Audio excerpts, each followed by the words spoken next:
Could you explain the difference between zakat and zakat-ul-fitr? As far as the difference between zakat and zakat-ul-fitr is concerned, number one, as we discussed earlier a few days back, that zakat means to purify, to cleanse, to increase. And zakat-ul-fitr means a purifying charity for the breaking of fast specifically. So the first is purification of your wealth and surplus amount, etc. That is zakat. Zakat-ul-fitr is purification of the breaking of the fast, means purification of the fast you have kept from the minor sins you have committed, or the obscene talks, or the empty talks. That's number one. Number two, that zakat is mainly given on the wealth. It's meant for purifying your wealth, your surplus wealth, if it is above the nisab level.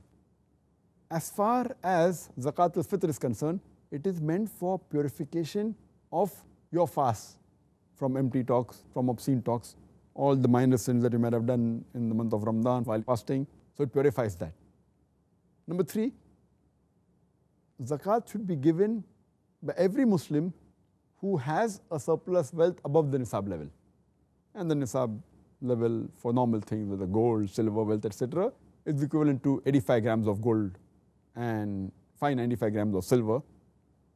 If it's cattle, then we discussed earlier that sheep, more than 40, you have to give one sheep, etc., etc. For the farm produce, if without irrigation it is 10%, with irrigation 5%, etc. So basically, it should be given by those people who are sahib nisab, who have extra wealth, surplus wealth. As far as zakat-ul-fitr is concerned, every Muslim, whether slave or free, young or old, man or woman, should give zakat-ul-fitr unless he is very poor or miskin or doesn't have the provision. This is the third difference. Fourth difference is that the recipient of zakat, there are 8 categories.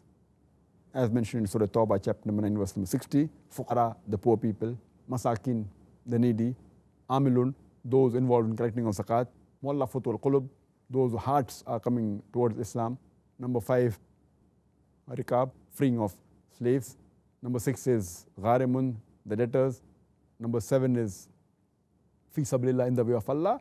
And the 8th is ibn sabil, the wayfarer. These are the 8 categories who can receive zakat. As far as the recipient of zakat-ul-fitr is concerned, mention hadith of Sunan Abu Dawud, volume number 2, book of zakat, hadith number 1605, it should be given to the poor people.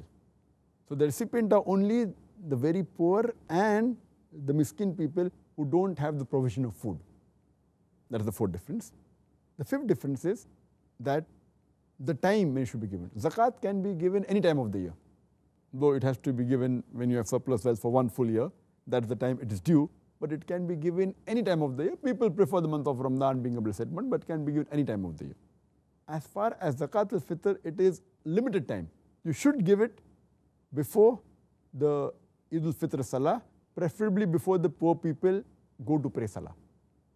Or maximum permission is Eve of Eid al-Fitr or 1, 2 or 3 days before Eid. That's it. So limited 3-4 days time where zakat-ul-fitr can be given, whereas zakat, it can be given throughout the year. And the last difference is, as far as zakat-ul-fitr is concerned, it should be given in the form of food that we mentioned: rice, wheat, barley, raisin, dates, etc. But zakat can be given any form, in the form of money. It can be gold, it can be silver, it can be animal. So the equivalent amount can be any form. So these are the major 6 differences between zakat-ul-fitr and zakat. Well, Dr. Zakir Naik, thank you very much once again. Jazakallah khair.